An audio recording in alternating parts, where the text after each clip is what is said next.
Welcome, welcome, welcome. I hope all of you had an amazing week. My name is Jordan Davidson, and this is another edition of Behind the Bench. If at any point this season the Mississauga Steelheads go down 3 goals in a game and come back and win that game, I will do the one-chip challenge on a future episode of Behind the Bench. Follow along with these hashtags. Once they go down 3 goals, it is a one-chip watch. Then following a one-chip watch, if they either take the lead in regulation or get the game to overtime, it is a one-chip warning. And then once the game is officially won, it is a one-chip event. Once we hit the one-chip event, you guys get to see me cry, suffer, all that fun stuff. You've been waiting for it all year. Stay tuned. You're going to love it. The CHL Prospects Game happened last Wednesday, January 25th at Langley Events Center in Vancouver. 15 OHLers played in that game. I'm going to talk about that game really quickly before we get into the Steelhead stuff. The Steelheads played home games against the Flint Firebirds and Ottawa 67s this weekend. Lots to talk about. A Steelhead making his NHL debut. We know where the Bulldogs are going to be playing the next couple of years. Let's get into it. Again, I'm going to try and do this one a little quicker. The starting goalies for Team Red were Carson Bjarnason of the Brandon Wheat Kings and Pretty Things. And the starting goalie for Team White was Scott Ratzlaff of the Seattle Thunderbirds. The puck dropped, and the top prospects game got underway. First goal of the game was scored at 3:21 in the first period. Mathieu Catafor of the Halifax Mooseheads breaks the ice for Team Red. Give the assist on this one to the Seattle Thunderbirds' Niko Mijatovic, and it's 1-0 Team Red. Team White tied it up on a power play. Yes, they do call penalties in these games. Colson Petrie of the Flint Firebirds got a holding call for Team Red, so he was out, and it was another OHLer, Colby Barlow, who scored the tying goal for Team White. Give the assist to Braden Yeager of the Moose Jaw Warriors and Tanner Molendijk of the Saskatoon Blades, and we have a 1-1 game. That's how it would be after one. Second period, there was no scoring, there were no penalties. The only thing that really notably happened was the mid-period goalie change, which was planned anyway. So Carson Bjarnason was replaced for Team Red by Charlie Robertson of the North Bay Battalion, and for Team White, Scott Ratzlaff was replaced by Jackson Unger of the Moose Jaw Warriors. It was still 1-1 after 2. 30 seconds into the third period, and we actually had a fight. Yes, Alex Ferrand of the Sudbury Wolves and Kalen Lind of the Red Deer Rebels. Ferrand is on Team Red, Lind is on Team White. They went at it for a bit. Not sure exactly where it came from, but yeah, a fight in a prospects game. Not bad. No instigator. They would both sit for 5. Little fun to start the third. An OHLer scored the first Team White goal, and an OHLer would score the second Team White goal as well. At 3:53, Carson Rakoff of the Kitchener Rangers breaks the tie, makes it a 2-1 White game. The assists on this one go to Callum Ritchie, another OHLer from the Oshawa Generals, and Lucas Dragicevic of the Tri-City Americans, make it 2-1. Team Red got their chances, but Team White would add an insurance goal at the 13:20 mark. This time it was another OHLer, Luca Pinelli of the Ottawa 67s, scores to make it 3-1 for Team White. The assist goes to Nate Danielson of the Brandon Wheat Kings, and Pretty Things, 3-1 for the White team. 16:30 into the third period, and Team Red would pull their goalie, Charlie Robertson, going to the bench, and it would be yet another OHLer, Callum Ritchie of the Oshawa Generals, scoring the empty netter with the assist to Carson Rakoff, who scored a goal before, and that would make it 4-1 for Team White, all 4 goals scored by OHLers. That would be pretty much it for Team White, but Zach Benson of the Winnipeg Ice would score in the last minute to make it a 4-2 game for Team White. Zach Benson would be the first WHLer to score in this game, so all 3 leagues have scored in this one. Assist to Nick Lardis of the Hamilton Bulldogs and Riley Height of the Prince George Cougars. Makes it 4-2, and 4-2 is your final. They don't have 3 stars for this game. They just have 1 player of the game for each team. Team Red's player of the game was named as Riley Height of the Prince George Cougars with his last-minute assist there. Also took a bunch of shots, so I guess that's why they chose him. They could have chosen a lot of players on Team Red, but Team White's player of the game was Carson Rakoff of the Kitchener Rangers with his goal and his assist. Quickly to wrap up the story for this game, because I don't want to spend too much time on it, but Connor Bedard of the Regina Pats, you might have heard of him, was the captain for Team Red, did not get a point in this game. When you consider every game that Connor Bedard has played this season, between the Regina Pats, between Team Canada, and this game, this is only the 3rd game that Connor Bedard has not gotten a point, and they're all pretty notable games. The Regina Pats season opener, the gold medal game for Team Canada, and this game. Connor Bedard has gotten a point in every other game he has played this season, so if some team gets number 1 and does not pick him, I think they are nuts. So with the Prospects game wrapped up, it was time for the Mississauga Steelheads to start their short week with a home game against the Flint Firebirds on Friday. Here is my pregame from there. Another day in January, another Steelheads home game. Yeah, we will be getting to the road games very, very shortly, I promise. But another week of home games. I actually had the day off work today, so I came early. It's about 4:30, so parking lots are a little more bare than usual. But I'm here, grabbed some Subway, and now I'm here, so let's walk around. Now, because I had the day off work today and my routine was a little off, I did forget something that I normally bring. My camera. No. If it was my camera, you wouldn't be seeing this. But I did forget my white hat today. The hat that I usually wear at every game, but not today because it is not in my bag. So I may stop at the bait shop and grab a new hat for today. Maybe it's a good time to switch hats anyway. That one is getting a little raggedy. So we'll see. I get all excited about Flint coming because it's a new bus to show you guys, because, that's what a normal person gets excited about. But, yeah, it's just this thing. It's not even parked in the regular spot where they usually load, but it does have a Michigan plate on it, so I assume that's what they came on. But, yeah, Firebirds are here. We got a game. Let's get them. Ooh, I love it when you do it like that, and when you're playing, say let's go Steelheads. Just been to the bait shop now, and yeah, what do you think of this? Looks a little simpler, eh? I'm not sure if I dig this rope thingy. Maybe it'll grow on me, but maybe I'll cut it off eventually. Yeah, I think it looks good, and see if it's lucky, gets us a win. I mean, Zilichki here has the gray model on, so maybe it'll work. Look out, Saga, it's a dragon. It's really scary.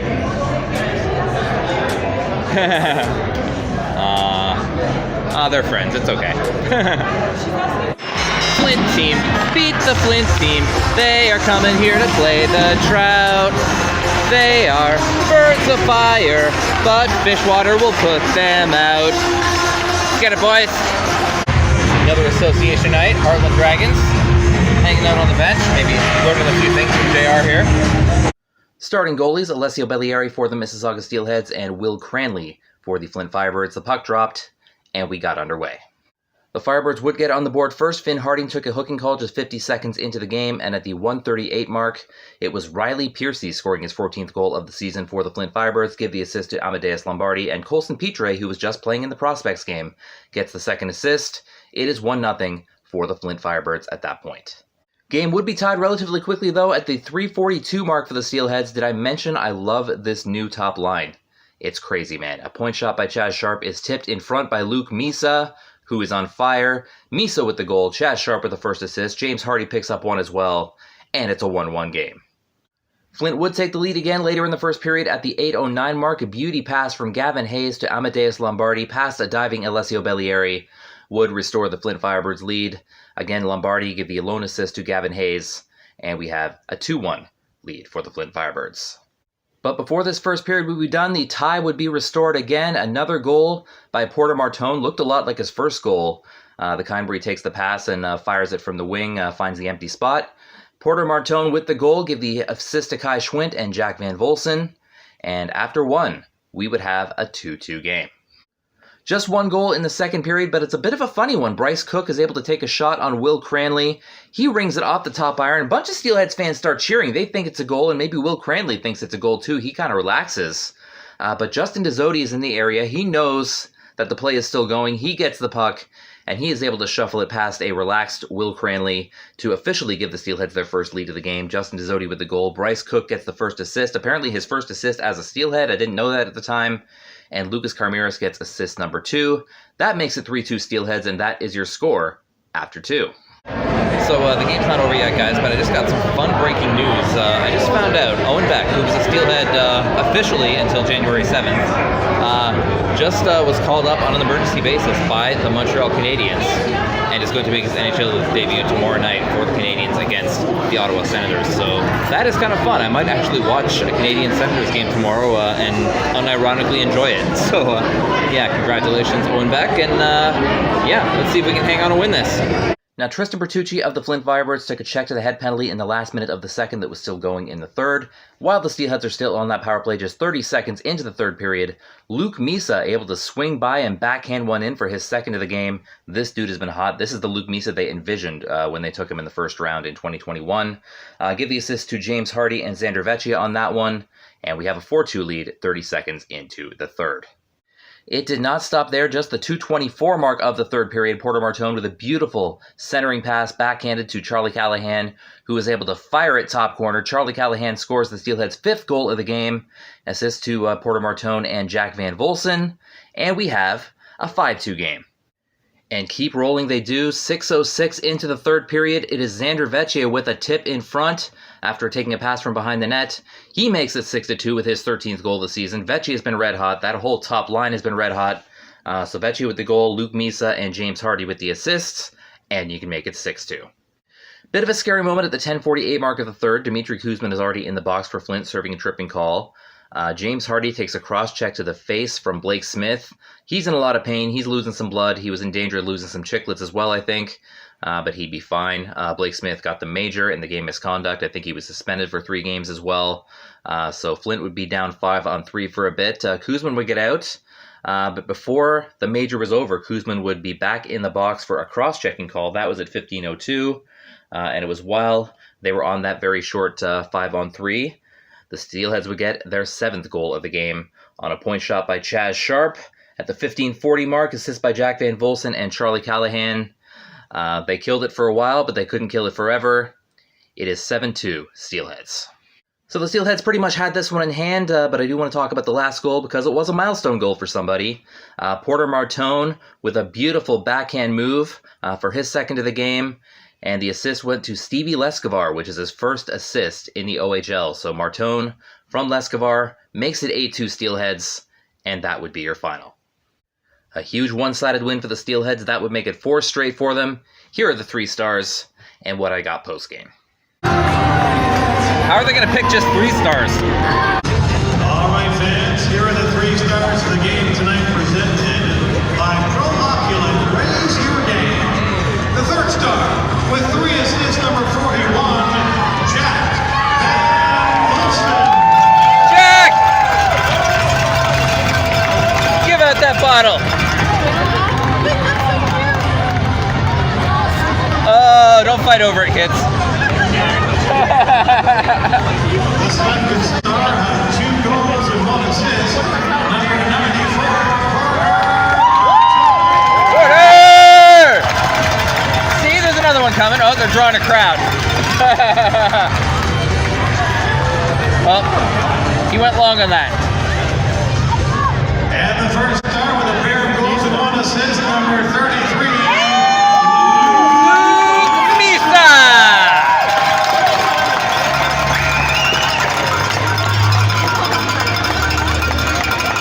There you go.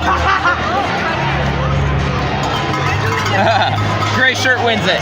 All right. Next level here is Cassandra with the game's 1st star. There's 4 wins in a row. What has been going right for the team during this winning streak? Yeah, we've been playing really well. Like, all lines been clicking. We've been doing good offensively, shut teams down. So it's been sweet so far.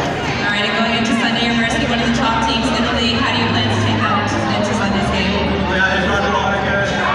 Well, we're going to do that. That's going to help us win somehow.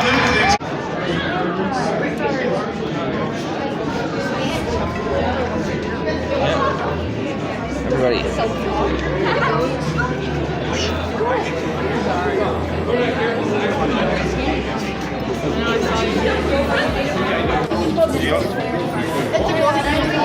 I think so, yeah. Porter, hang up the joke. Yeah. Why can't the hockey players listen to your music? I don't know. Because you broke a record.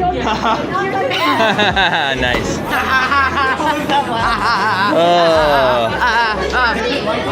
Got the dad jokes. Nice.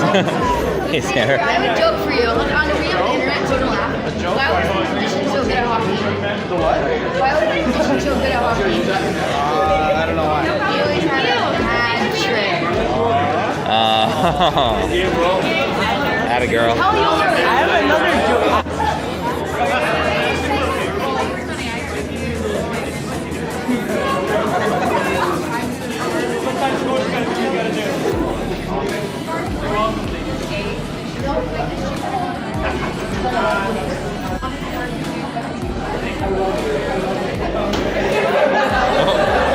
too.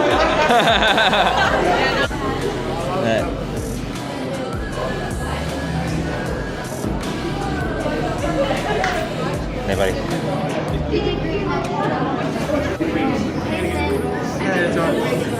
No way. Oh.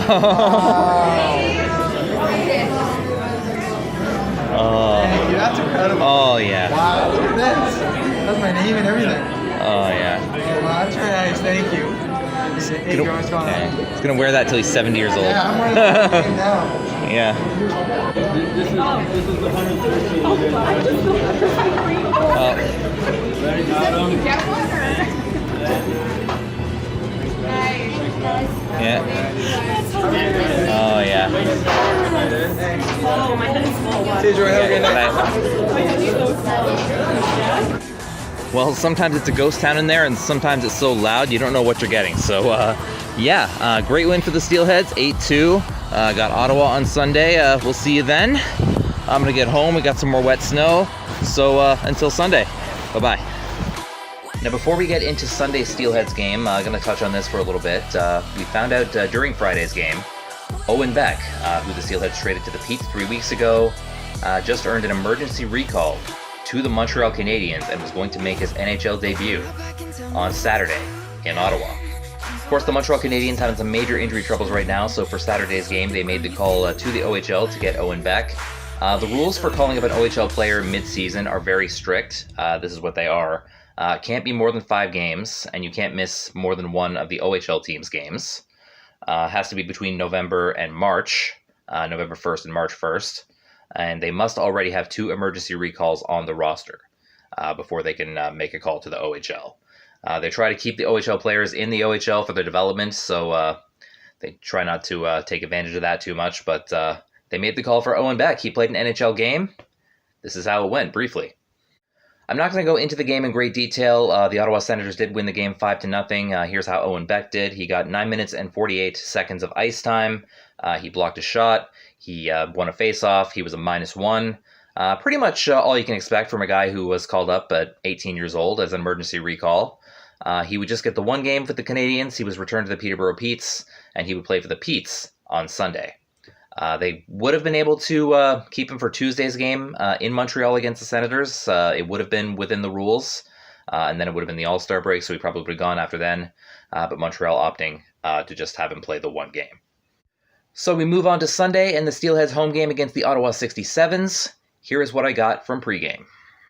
Well, in spite of all this, I am here. It's about 11:15 or so. It was a little slow, but nothing real crazy. I got a little bit of time to walk around. I don't think Ottawa's bus is here yet. But yeah, made it safe, and let's get this game going. Well, I think they just got here. They're in the Leduc bus today. No flashy 67th bus today, but yeah, they're here in spite of all the weather, same as me. So we got a game. Let's get it. There we go. Good guys over here, bad guys over here, chokers over here, Leafs. They're doing better this year than ever last year. Well, see what happens in the playoffs. Wait a minute, these guys don't look 67. They're younger than that. You lied to us. This guy's showing off. No. You dropped it. That was actually pretty impressive, but Welcome to this afternoon's game between the visiting Ottawa 67s and your Mississauga Steelheads. Angus McDonald. Today, we mourn the loss of a staple in the Mississauga community. No one meant more to our Steelhead family or love our Mississauga Steelhead She should be the... Hazel McCallion. Yeah. Our team would not be here without Hazel. She should be the mayor. Hazel is Mississauga, and Mississauga is Hazel. We ask that you please rise if you are able and join us in a moment of silence as we remember our biggest Steelheads fan, Hazel McCallion.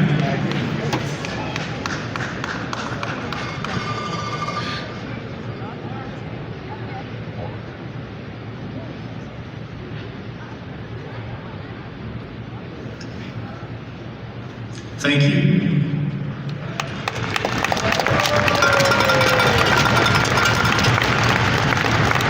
Alessio Bellieri would again start in net for the Steelheads. For the Ottawa 67s, it would be Max Tenoso.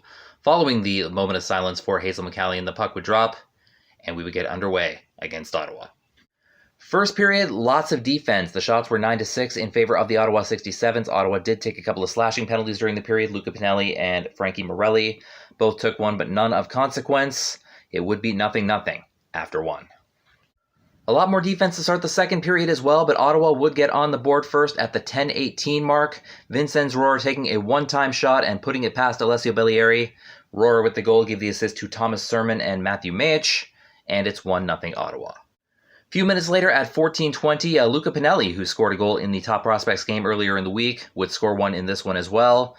Big push, a bunch of rebounds, and Luca Pinelli would finish off the last one on a backhand, give the assist on this one to Jack Mateer and Cameron Tolnay, and it's 2-0 for the 67s. And the Ottawa 67s would turn 2 into 3 as Anthony Costantini takes a pass from his defense partner, Frankie Morelli, and buries a point shot. You can make it 3-0 Ottawa 67th. Anthony Costantini with the goal, Frankie Morelli and Cooper Foster getting the assists. It is 3-0 Ottawa, and that means the Steelheads are down 3. We are on a one-chip watch. You know the Steelheads want to see me eat that chip, and they also want to win the game or something because, priorities. They would make it 3-1 by the end of the second period. With exactly 2 minutes left, how about a beautiful point shot from Stevie Lescovar, finding the top corner and burying it for his first OHL goal. He never had one with the Petes. First OHL goal for Stevie Lescovar, give the assist to Xander Vecchia, and Dylan Gordon gets his first OHL goal after just getting his first OHL assist the previous game. It is 3-1, and it would be 3-1 after 2 complete. Whoever gets the closest gets to go home with Hi, Aiden. tickets. Hi, Michael. Okay. Luke, start us off. Whenever you're ready, shoot your puck. Hey, they were over there. Yeah. Oh, that's not bad. Okay. He's still better. Michael. To you guys. Michael's the one that's like twice already. Oh, Michael, what are you doing, buddy? Aren't you supposed to be the 3-time champ? What happened? Yeah. Aiden. Michael getting called out. Aiden. Oh. I think Aiden's a little closer. Aiden, okay. By the looks of it, you are our winner. You're going home. There you go. Congratulations. Good job, Aiden. Thank you boys for I think Michael threw it so his buddy could win. The Steelheads didn't take a penalty the entire game, so at least they didn't have that going against them. There were very few Ottawa penalties, though. Anthony Costantini did take an interference call at the 5:39 mark of the third period, but nothing came of that one. They finally got a bunch near the end. 16:36, Bradley Horner was called for delay a game, and then just a few seconds later at 16:53, Matthew Mayich was called for a slash.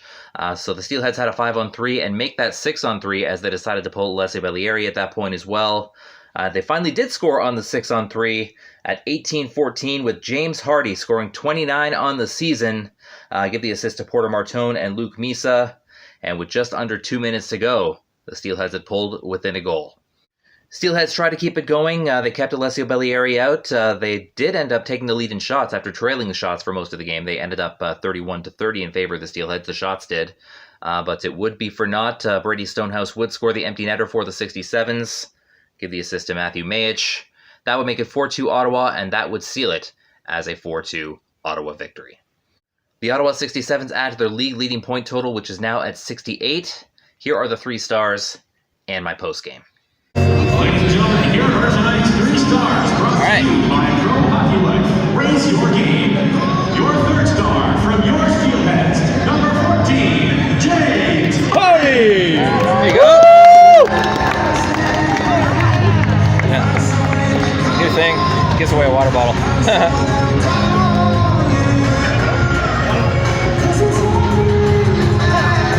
You giving away water bottles? Your 2nd star, also from your Steelheads, number 4, Steve.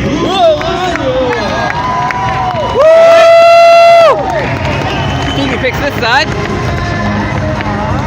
There you go. And finally, your 1st star from the visiting 67s, number 35, Max Tenoso. All right.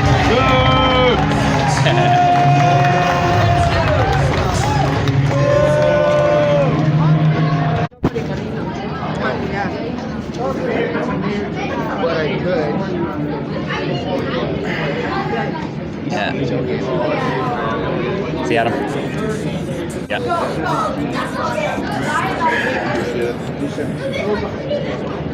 That was a real nice shot. Yeah, I know. Different There's a players, 6 on that one. Is that you? Where? That's 6. Is that a 6 or a 16? Oh, that might be a 16. Yeah. Yeah. We're just trying to get players that have who hasn't signed. Okay. Yeah. All right.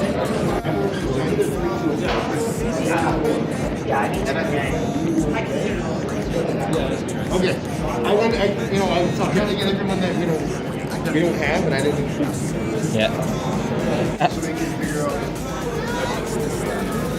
That's not Luca, Rocky. That was Peter.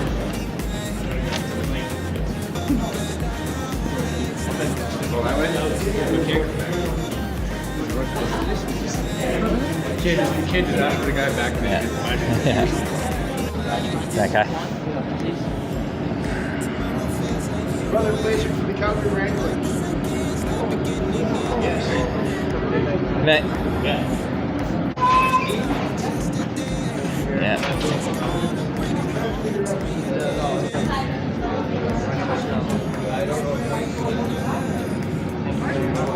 Night, Cass. That's yeah, Ben Bolson.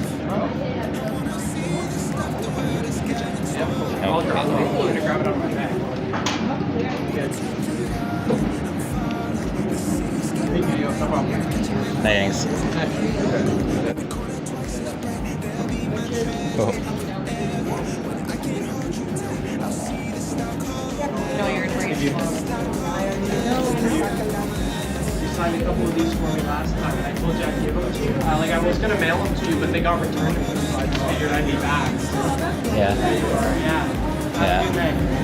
Night, Jack. I'm surprised. You played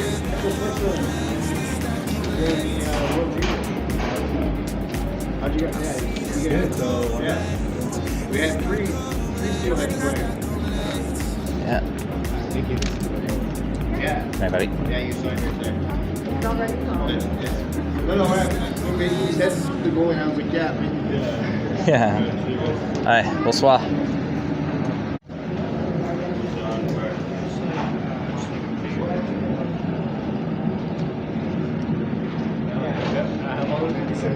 Nice.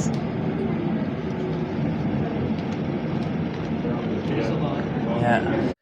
Just one more thing to unpack about Sunday's game against Ottawa. We talked a bit about attendance last week. The attendance for Sunday's game, 3,201. That's our most attended game so far this season, and it's over 1,000 more than the game that is now in second place, 2,178, the December Teddy Bear Toss game against the London Knights. So that's pretty big. I think what possibly had a hand in this was the winning Knights. The Steelheads have a promotion for certain games that if the Steelheads win this game, you get a free ticket to this game type of thing. And the Steelheads have had 4 winning nights so far. The home opener, the Pink game, the Teddy Bear Toss game, and then last Sunday's game against Niagara was our 4th winning night, and that was the first winning night where the Steelheads actually won. So the redemption game for that winning night was the Sunday game against Ottawa. Being a season ticket holder, I never really thought about winning nights because, I'm going to every game anyway. But when I went to get my electronic ticket on my phone going into the game on Sunday, I saw, and I didn't know this before, that I had an extra pair there that I didn't know I had. I guess they gave me that pair because of the winning night, but if I'd known I had that pair, I might have given it to someone. So I kind of wish I had, but I'll remember that in the future. If the Steelheads win another winning night, maybe I'll do a giveaway for you guys. We'll see. Briefly, because I know I talked about a bunch of other things this video, but I do want to touch on this before I go. Remember we found out a couple months ago, First Ontario Centre, which is the home of the Toronto Rock, basketball's Hamilton Honey Badgers, and of course the OHL's Hamilton Bulldogs, announced that they're going to be renovating the next few years, and all their tenants are going to find a new home. Well, it appears that the Hamilton Bulldogs have. From the sound of things, it looks like the Bulldogs will be playing the next 2 and potentially 3 seasons about 30 kilometers down the 403 in the city of Brantford. And if you're not Canadian, you're not familiar with the city of Brantford, a pretty famous hockey player happens to come from Brantford. You might know him. His name is Lucas Carmiris. Oh yeah, there's another one too. What's his name? Wayne Gretzky. Yeah. So it's a pretty big hockey town. The Brantford Civic Center, where the Bulldogs would be playing, holds just under 3,000 people, which would be the smallest arena in the OHL. Although I think it is having some renovations before the Bulldogs get there, so we'll see if that affects it at all. All of this is still pending city approval, and it is possible, even if it is a temporary move, that they would be called the Brantford Bulldogs while they are there. But it is looking pretty good. Chances are we'll be going to Brantford next season, guys. In any case, the Mississauga Steelheads are on the road up north all week, starting with Thursday, February 2nd, when they go to North Bay to take on the North Bay Battalion. The next day, Friday, February 3rd, they will be in Sudbury taking on the Wolves, and then they will make their first and only trip of the season to Sault Ste. Marie to take on the Greyhounds on Sunday, February 5th. Unfortunately, the Thursday and Friday games are on weeknights, so I'm not going to be able to go to those, but I am highly considering the trip to Sault Ste. Marie. This would be my first time. Very excited to try. You might see me in Sault Ste. Marie, guys. If I have any viewers in Sault Ste. Marie, I hope to see you guys there. Once again, I end by asking the OHL and CHL please allow the fair use of your professional and amateur footage, help the small media, so they can help you. Until next time, you can find me behind the bench and only the bench. This is Jordan signing off. Have a great one, guys. Bye-bye.